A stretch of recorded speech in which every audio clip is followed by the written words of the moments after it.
Fala galera, tudo bem com vocês? Hoje a gente vai falar sobre lentes grande angular e isso vai incluir alguns mitos, algumas verdades e algumas dicas de como fotografar com esse tipo de lente.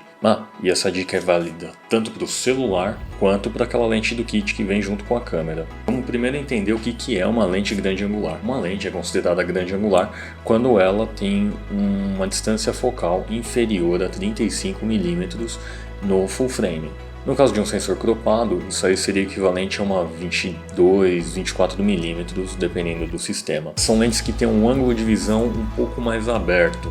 Elas conseguem, vamos dizer que, enxergar um pouco mais. Para isso, a construção da lente é um pouco diferente e algumas lentes costumam ter um pouco de distorção, mas não chega nem perto do que uma olho de peixe faria. São lentes bem diferentes. O que a gente está falando aqui são lentes grande angulares corrigidas. Como a gente estava falando de distorção, a grande angular ela tem dois tipos de distorção, vamos dizer assim, que é a distorção física da lente, que deixa as retas um pouco mais arredondadas, e tem uma outra distorção da grande angular, que é a distorção de perspectiva. E a distorção da perspectiva é uma coisa que a grande angular ela acaba enfatizando. Então, é como se fosse o espelho do carro. Aquele objeto que está aparecendo lá no seu retrovisor, ele está mais longe do que ele parece. E com a grande angular o efeito é muito parecido. O que está perto vai parecer muito maior e o que está longe vai parecer bem menor. Essa é a grande diferença dela de uma lente normal. E um dos grandes segredos de se usar uma grande angular muito bem é exatamente esse, É você aproveitar essa distorção da perspectiva. Você poder usar essa distorção ao seu favor. Você pode transformar um objeto que está mais perto em algo maior e o que está mais distante em menor. Então o que estiver mais perto da lente vai ter mais destaque. Como por exemplo agora vocês estão vendo, as minhas mãos têm o mesmo tamanho, mas conforme eu aproximo uma e distancio a outra, vocês podem ver que essa mão aqui ela vai parecer menor e essa daqui vai parecer maior. Esse é o lance da distorção da perspectiva. Quanto mais próximo tiver o meu objeto da lente, maior ele vai ficar, e quanto mais distante, menor ele vai ficar. Uma coisa que muita gente faz quando pega uma lente grande angular é tentar preencher o quadro todo, é tentar capturar tudo que tem, tudo que você está vendo. E isso não necessariamente fica bom, porque como você está pegando tudo vai ficar muito pequeno, então você não consegue ver detalhe de nada e você não tem um assunto principal. Aquela foto que vai chamar bastante atenção com uma ultra grande angular ou com uma grande angular é exatamente aquela que você tem um elemento no primeiro plano de foco e no segundo você tem alguma outra coisa também interessante, mas você sempre chama mais atenção para o que está na frente. Bom, esse lance da distorção da perspectiva também é uma coisa um pouco ruim para os retratos, É uma coisa que nem sempre fica tão agradável, porque conforme você se aproxima da câmera, o seu nariz vai parecer maior, talvez dependendo do ângulo que você pegar, a sua orelha fique maior ou muito menor e o seu rosto fica desproporcional ao que ele realmente é. Então é por isso que muita gente fala, em muitos vídeos todo mundo fala que você não deve usar uma grande angular para retrato. Até esse ponto eu concordo, Um retrato mais fechado não é tão interessante, nem sempre vai funcionar. Mas se você fizer um retrato ambientado, como esse daqui agora, que tem alguma coisa em volta, e você deixar a pessoa no centro da imagem, fica alguma coisa interessante, você consegue um pouco mais do ambiente que a pessoa está. Como eu falei, é interessante você deixar a pessoa no meio do frame, porque se você colocar a pessoa nas bordas, pode ser que já comece a distorcer um pouco por causa da perspectiva, e geralmente nas bordas dessa lente é onde tem mais distorção. Se vocês usarem uma lente ultra grande angular, vocês vão ver que nas bordas é onde parece que a imagem está sendo mais esticada. E mais uma vez, uma coisa que a gente tem que tomar cuidado é com a distorção de perspectiva. Vamos dar um exemplo com as fotos de arquitetura. Eu acho que esse é o exemplo mais claro e que dá para aplicar isso aí melhor. Normalmente nas fotos de arquitetura é comum a gente deixar as verticais sempre paralelas e as horizontais também. As horizontais a gente ainda pode variar um pouquinho, a gente pode deixá-las convergindo um pouco para você ter um ponto de fuga e dar a sensação de profundidade. Para isso, a gente tem que tomar muito cuidado na hora de enquadrar para a câmera não ficar um pouquinho inclinada para cima ou para baixo. Lógico que isso pode ser usado de maneira intencional. Ou se você for usar essa convergência das verticais, eu sugiro que seja de um jeito que realmente faça mais sentido nas fotos, não seja um meio termo, porque às vezes parece que a foto está só torta e isso é uma coisa que muita gente faz. E uma outra coisa que vocês têm em mente é que para corrigir a perspectiva, normalmente eu vou ter que inclinar a câmera um pouco para baixo para poder pegar o prédio e ele não distorcer. Tendo isso em mente, eu sei que em alguns momentos você vai precisar inclinar sim e dá para corrigir na pós essa distorção. Com isso você perde um pouco de resolução nas bordas e não vai ficar totalmente perfeito. Para isso existem lentes tilt shift que elas permitem o deslocamento dessa perspectiva e eu vou falar sobre elas talvez em algum outro vídeo. É um vídeo um pouco mais demorado e eu preciso de alguns exemplos reais para mostrar para vocês como realmente funciona. Então se você não tem uma lente tilt shift e não sabe como ela funciona, você pode sim fazer as fotos com as verticais convergindo e você pode corrigir isso na pós. Para isso eu sugiro que você faça a foto um pouquinho mais aberta para poder ter essa margem para poder cortar. Então usem a distorção de perspectiva a favor de vocês. Vocês podem usar essas linhas convergentes aí para deixar a foto mais interessante.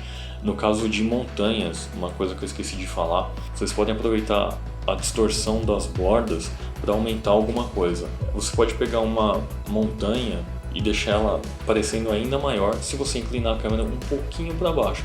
Porque se você inclinar a câmera para cima, o que vai acontecer?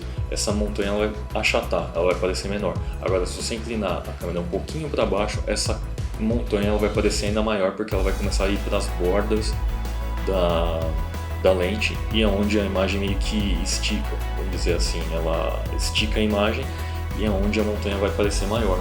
Então é um jeito de você usar essa perspectiva a seu favor. Uma outra coisa que é comum das lentes ultra grande angulares e das lentes grande angulares é que elas desfocam muito pouco o fundo. Isso daí não é bem verdade, a gente já falou isso daí no vídeo sobre abertura. Na verdade, o que vai influenciar o desfoque vai ser a abertura ou a distância focal. Ela vai influenciar, mas não diretamente. Mas as lentes ultra grande angulares e as grande angulares dão a impressão de que tem muito mais coisa em foco. Isso é uma coisa que muita gente fala, né, que uma lente ultra grande angular e uma grande angular dificilmente vai ficar fora de foco, né? Que não é bem verdade, porque se você fizer as fotos daquela forma que eu falei no começo do vídeo, alguma coisa importante no primeiro plano e alguma outra coisa no segundo plano, se o primeiro plano estiver muito perto da câmera, o segundo plano vai ficar desfocado. Então aquele lance de que a lente ultra grande angular ou grande angular não desfoca, ela é meio que mentira. Na verdade ela desfoca até que bastante, principalmente quando você está usando ela como deveria ser usada, né? Que a ideia não é você pegar tudo, é você pegar alguma coisa um pouco menor, deixar ela com um destaque maior e ainda assim mostrar todo o fundo, né, todo o cenário. E a parte mais legal de você usar uma lente ultra grande angular é que a distância hiperfocal dela é bem curta, consegue usar uma abertura maior para focar mais coisas, uma distância para você ter uma profundidade de campo ainda maior.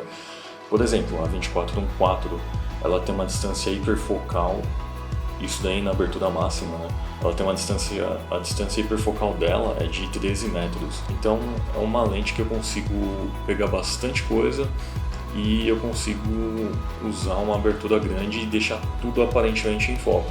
Então, para quem vai fotografar em baixa luz e precisa deixar muita coisa, precisa de uma área de foco muito grande, é uma lente interessante e também ela é uma lente que tem um desfoque muito interessante se você usar ela focando em alguma coisa no primeiro plano mais próximo e alguma coisa mais distante. Ela consegue desfocar o fundo muito diferente do que qualquer outra lente faria. Tudo isso que eu falei dá pra gente aplicar também nas lentes do kit, tanto a 15-45 que vem nos kits mirrorless da Canon, como a 18-55 e até nos kits um pouco mais caros, né, para full frame, como a 24-70, 24-105 e por aí vai. E no celular também. E a câmera principal dos celulares geralmente vem com uma distância focal equivalente a 23 a 25 milímetros no full frame.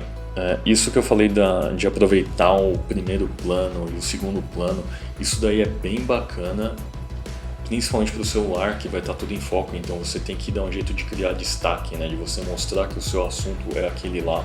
Então o grande segredo para uma foto com o celular ficar bacana é você conseguir dar destaque para o seu assunto.